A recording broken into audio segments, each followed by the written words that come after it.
Coming up at 4:30, Super Tuesday is here in Oklahoma, and we have all the information for you to know from the ballot to the do's and don'ts before heading to the polls. We have a chance of storms coming up. I'll have your chances and your full forecast in weather.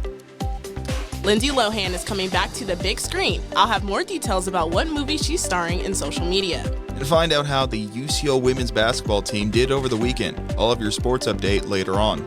All this and more happening right now on UCentral News. Live from Central Oklahoma, this is UCentral News.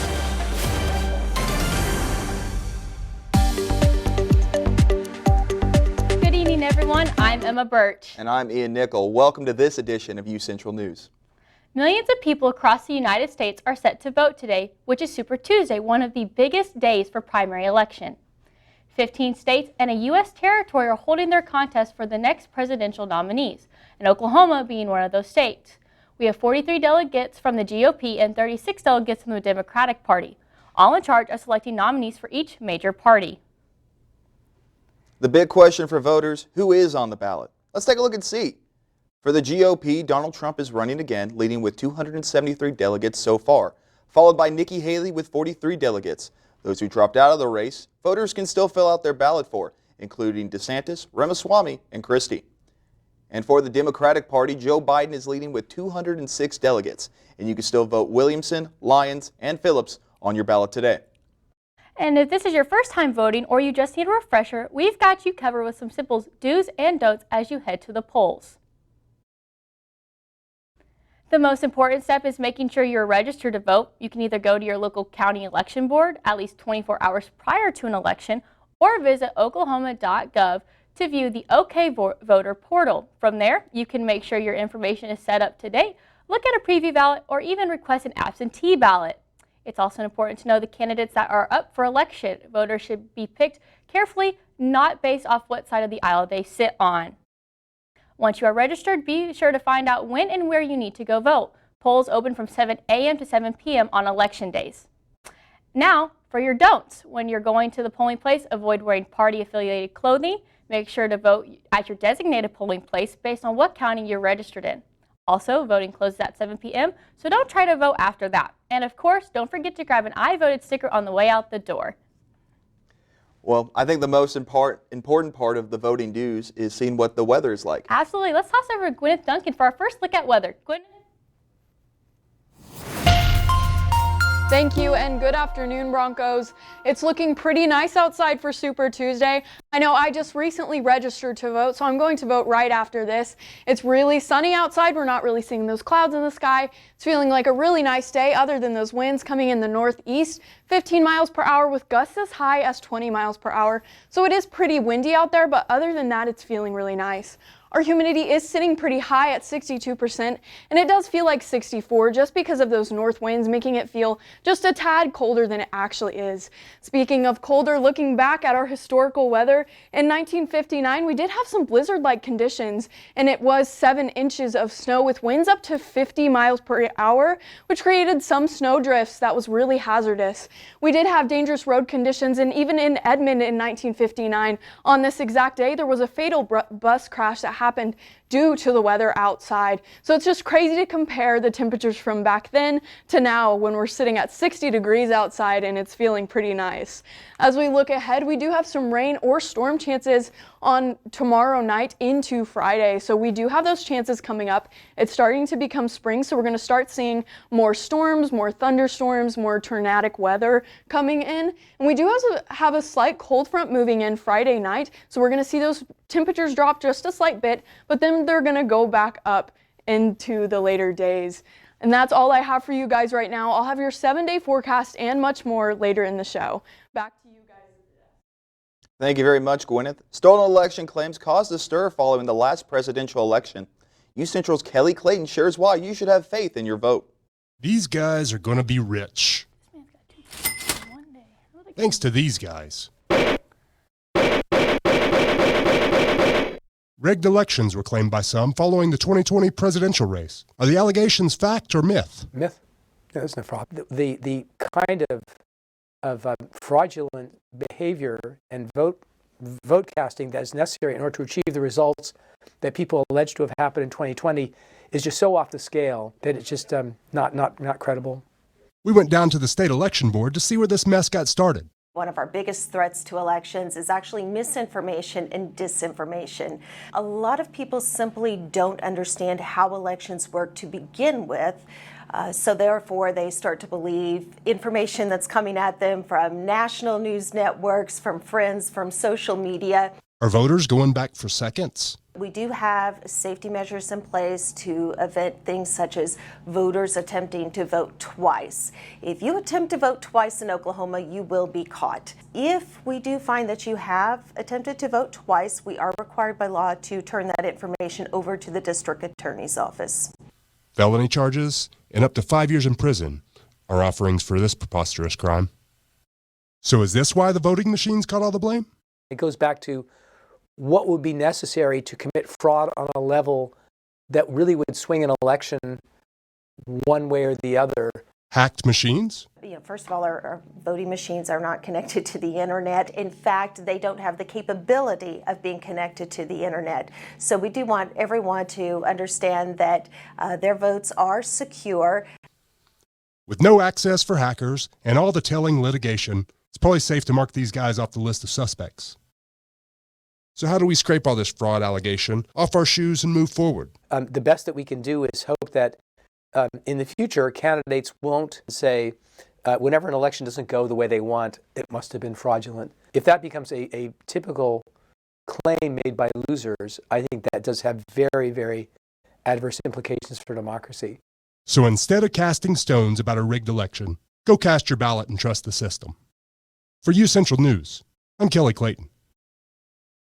And some students don't even realize the resources we have on campus for voting. UCentral's Bailey Williams spoke with a student whose organization is encouraging UCO students to vote. It's a beautiful Super Tuesday at Bronco Lake. The local Turning Point chapter is on campus to remind people to vote in today's primary or to help them get registered to vote. 2 or 3. We're just out here helping to promote constitutional values, stuff that our country was founded on, free speech, all that kind of stuff. Despite having clear values of their own, their goal is to get people registered regardless of political affiliation. They have been active as an organization at UCO for 2 years, and we're offering badges, stickers, flags, and pamphlets for anyone to take today. They were also promoting a women's conference they will be hosting in San Antonio this summer. You could also play a quick round of putt-putt and earn some candy or chips. For UCentral News, I'm Bailey Williams. And for more information on voting resources on campus, check out Turning Point's Instagram at TPUSA_UCO_. And with that weather outside, we have some spring-like weather coming in, so maybe after the break, Gwyneth can help us out, kind of understand what's going to happen. Oh, absolutely, yeah. Find out that and more next. Happy birthday! Make a wish. Miss you guys. Blue skies smiling at me, talking about blue skies. Do I see bluebirds singing a song, talking about blue skies from now on? When it comes to making plans, you are the best. What about those barbecues you plan in detail for your family? Or your daughter's first costume party? It was out of this world. The same way you plan each detail for those moments, start planning to protect you and your loved ones from a natural disaster. Sign up for local weather and emergency alerts. Prepare an emergency kit and make a family communications plan. Protecting your family is the best plan you can make.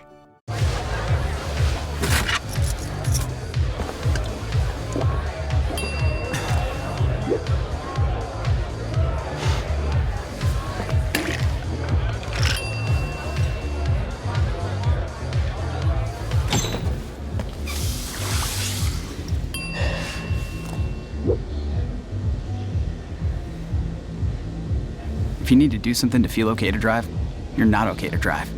Don't drive buzzed. Are you really sure this is all going to fit? Oh, it'll fit. I got that. All right. When hauling anything, ensure it's secure. Losing your load is dangerous for all drivers. We want everyone to make it home safe. Help make Oklahoma safe by securing your load.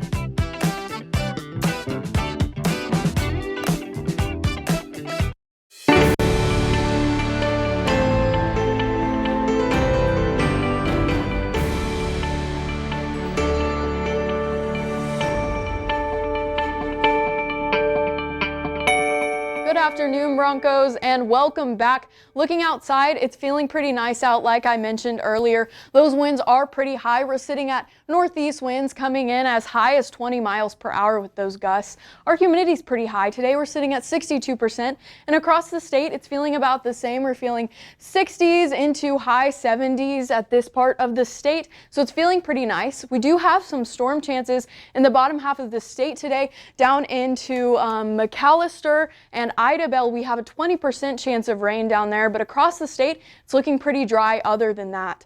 Going into tonight, we have a low of 43 degrees. It's going to be partly cloudy, but those winds are going to go down quite a bit. We are feeling 10 miles per hour at our winds, so it's not going to be that bad as it was today with those 20 miles per hour gusts.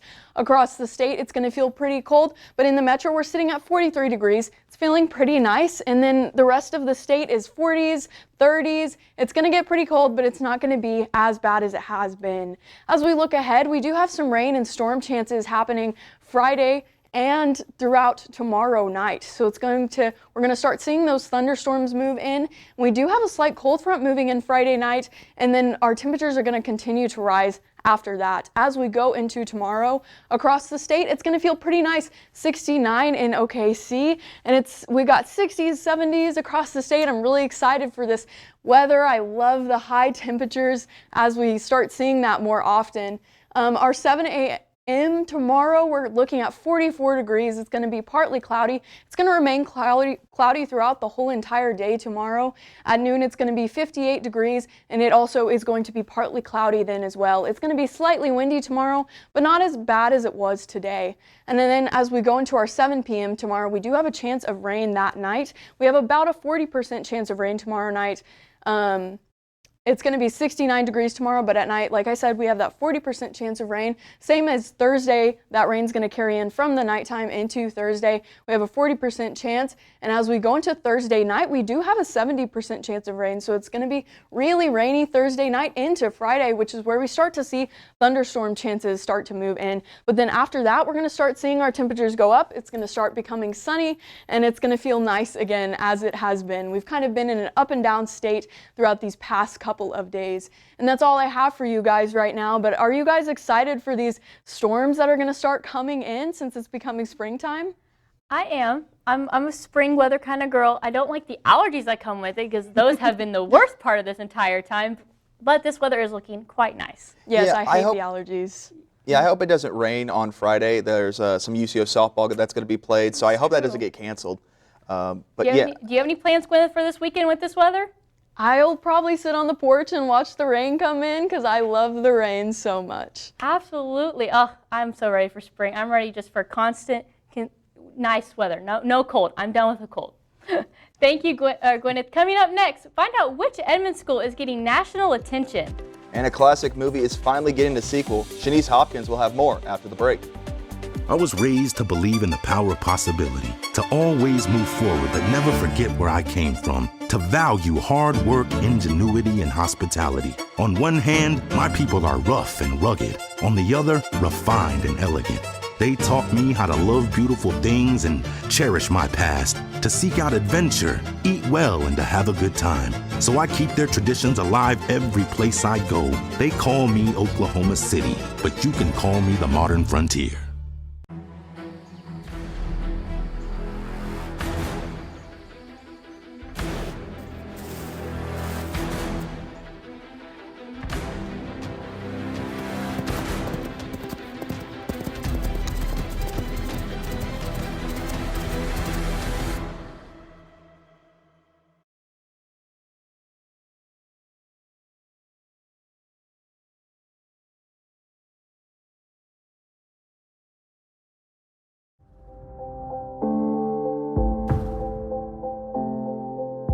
UCentral News as a whole, you got to be in those different areas, like being on camera, being off camera, being in the control room. And so I feel like that is what prepared me most about being in the workplace. UCentral and the Mass Comm department has provided me all the tools and the fundamentals that are needed in order to thrive well and thrive fast at my job.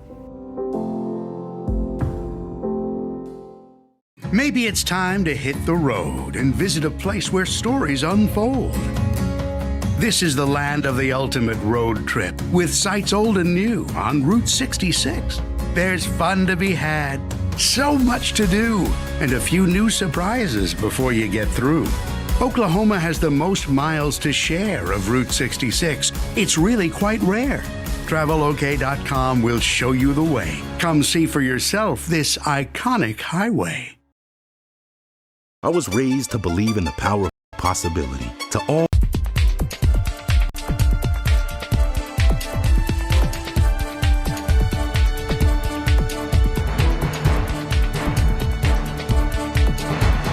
Welcome back, Broncos. I'm Shanice Hopkins, and here's what's trending today.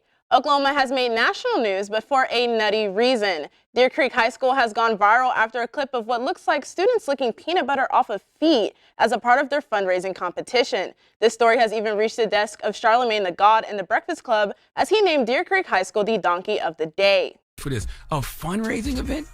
A fundraising event in a high school? What happened to world's finest chocolate candy bars? Okay, what happened to kids selling Krispy Kreme donuts to raise money, Girl Scout cookies? How we go from peanut butter patties, peanut butter sandwiches, to peanut butter on people's feet, and the kids got to lick them off to raise money? Jeez. And they raised over 150 rats because humans are freaky. Wow. Okay? If you went to high school in the Edmond area, then you would know that fundraising events like this are common. Since the incident, Deer Creek has released a statement saying that they raised a total of $152,830 for Not Your Average Joe organization. Oklahoma has been getting a lot of media attention this year, so let us know, how far would you guys go to fundraise for a good cause? If you are feeling nostalgic, a classic movie is going to be getting a sequel almost 23 years later. That's right, Lindsay Lohan has officially confirmed a Freaky Friday 2 movie is in the works with Jamie Lee Curtis. Here's a clip from her Irish Wish interview with Aisha Curry. I've got to ask, Freaky Friday, the sequel. Come on, Lindsay. What can you tell me? We're working on it. We're going to do it. It's going to happen. So I can confirm that. Okay, and you and Jamie are like talking. How yes, involved will you guys we're talking be? now Right. and getting into all the details and thoughts on script and all that kind of stuff. So Okay. it's moving. It's moving. So we're But gonna she's see. busy. I just wrapped something.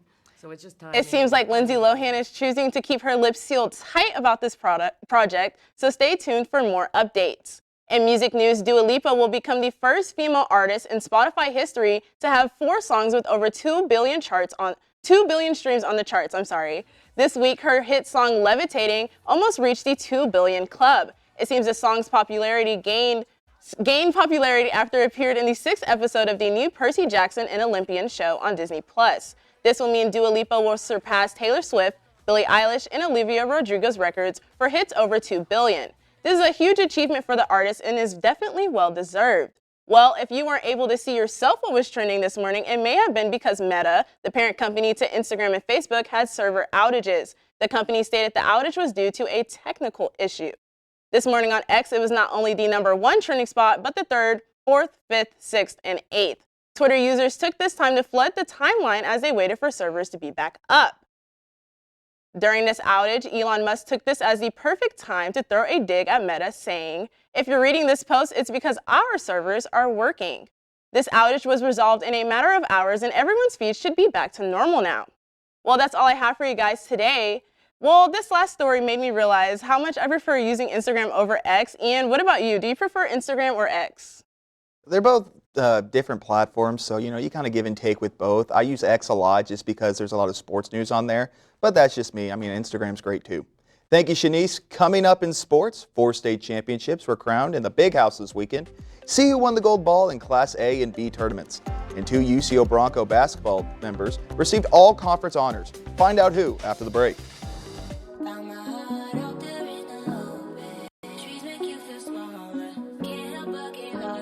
Feel the beat of nature at a park or forest near you. Find a forest and music inspired by nature at discovertheforest.org.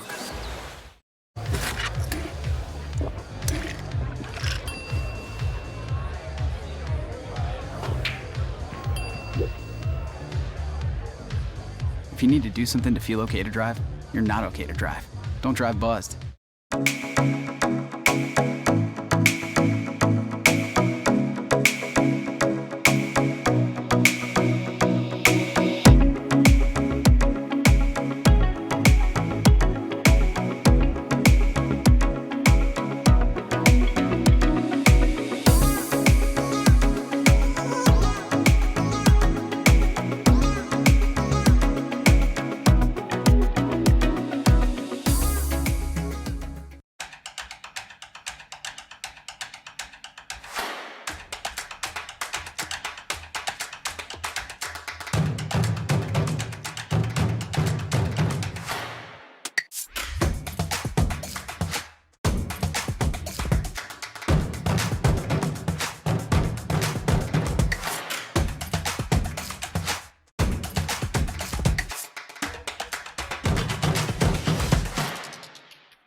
While it's Super Tuesday, the Broncos women's basketball team had a Super Saturday and played their final game of the season, facing the Newman Jets. Before the game, UCO honored their seniors Natalie Stice, Megan McClendon, Elena Wilson, Kaylee Young, and Aaliyah Yanusa. Now to the action. Starting with a very eventful second quarter, Newman up 23-17. Gracie Miller on the fast break here. In the paint, spin move to a wide open Carly Wadsworth, bullseye. Great play on the inbound coming up here. Senior to senior, Yanusa to Kaylee Young at the top of the key for the lead. Now pivotal moment here as Young and Newman's Amaya Josie almost came to blows here. 4 Broncos were ejected for coming off the bench to try to stop the fight, which is a no-no in the MIAA. Despite being down 4 players, the Lady Chos took over in the third quarter, outscoring Newman 27-10 and getting the job done 86-51. The Lady Chos finished the year at 8-20, and senior Natalie Stice led the team in scoring with 17. On to the golf course, the Broncos men's and women's teams had successful outings in their tournaments today. The guys were in Fort Smith, Arkansas for the Hardscrabble Open, finishing second overall as a team with a score of 32 above par, 3 strokes behind Missouri Southern, who won the tournament. Individually, 3 Broncos placed in the top 10, with Jordan Wilson tying for 4th, with Bennett Baldwin tying for 7th, and Dylan Henderson all by himself, finishing 9th place with 8 above par. On to women's golf, the girls were up the road at Kicking Bird Golf Course for the Diffie Ford Lincoln Invite, where they finished 3rd with a score of 47 above par, finishing behind Oklahoma Christian and Southwestern Oklahoma State. Individually, Emma Shelley finished tied for 5th, and Estella Castillo finished tied for 9th. Men's golf will return for the Oak Tree Invitational in 2 weeks' time, while the women's golf team will be lucky to travel to Florida, I'm jealous of that, for the Emerald Coast Collegiate, which starts Sunday, March 10th. Over in the Big House in Oklahoma City, 4 state champions were crowned over the weekend. Starting off in Class A boys, Okarji defeated Caddo 56-38. Class A girls saw Sealing take down Oklahoma Bible Academy with a palindrome score of 64-46. Class B featured Wilson of Henrietta upsetting Calumet 69-44, and Lomega captured the Class B girls title, defeating Lokiba Sickles 53-43. Congrats to all 4 of those state champions. 6A through 2A tournaments begin this week as more state champions will be crowned at the Big House and the Lloyd Noble Center in Norman this weekend. Just announced today by the MIAA, UCO's Jaden Wells and Danquez Dossie received honors from the conference. Jaden Wells was named to the All-MIAA first team with 21.4 points per game, 4.2 rebounds, and 2 steals per game. Dossie was named to the All-MIAA honorable mention team with 13.8 points per game, 3.7 boards per game, and 5 assists per game. Congrats to both of them. And finally, the Thunder traveled to the City of Angels last night to take on the Los Angeles Lakers in a star-studded showdown. While the Thunder kept it close in the first half thanks to this triple from SGA, it was not the Thunder's night as the Lakers shot 51.3% from field goal range compared to the Thunder's 39.4%. D'Angelo Russell had ice in his veins as he led the team in scoring, as you're going to see a couple threes from him right there. Never mind, that's my bad. SGA had 20, 7-4 as the Thunder lose 116-104. The Thunder will be back in action tomorrow night against the Portland Trail Blazers. Coming up next, Gwyneth Duncan will have your last look at weather.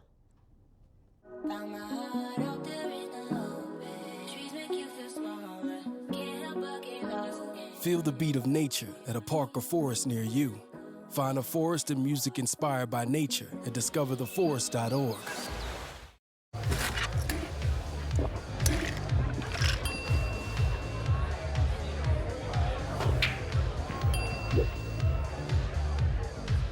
If you need to do something to feel okay to drive, you're not okay to drive. Don't drive buzzed.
Okay, I need to go to the weather. Welcome back. We're going to toss over to Gwyneth for our last look at weather. Thank you. And looking outside for your forecast tomorrow, starting off at 7 a.m., we're going to be at 44 degrees, so it's going to be pretty chilly in the morning. You might want to wear a coat. It's going to be cloudy all throughout the day, and then we do have those rain chances at night, and it's going to get pretty high temperatures tomorrow, so just be ready for that. And that's all I have for you guys for today's show, so back to you guys at the desk. Thank you very much. A Kentucky man recently paid off all his debt after winning a $150,000 lottery prize. Charles Stillard is debt-free for the first time in his life after a life-changing grocery store run last month. Stillard decided to pick up a lottery ticket while he was checking out at a store in Louisville on February 9th. When he started to scratch off the $5 ticket, he saw a 50x symbol, meaning the listed prize he would get multiplied by 50. At best, he figured he'd get $5 back. So when he scratched off the ticket and saw $3,000, he couldn't believe it. Stillard decided to use his after-tax $108,000 payout to pay off his house. I wish. Me too. I'm very jealous of that guy. Shout out to him. No kidding. Whatever he had, I want some of that too. Yes, can he come share with us? Can he share some lottery tickets with us? We need the money. That'd be great. Yeah, I gotta pay off UCO a little bit. Just a little bit, you know. Yeah, that college debt's for real. Yeah, absolutely. Well, thank you so much for joining us today. That is sadly all the time we have for right now. I'm Emma Birch. And I'm Ian Nickel. Have a great rest of your night. Yeah, that was pretty good. Yeah, that was pretty solid. Yeah.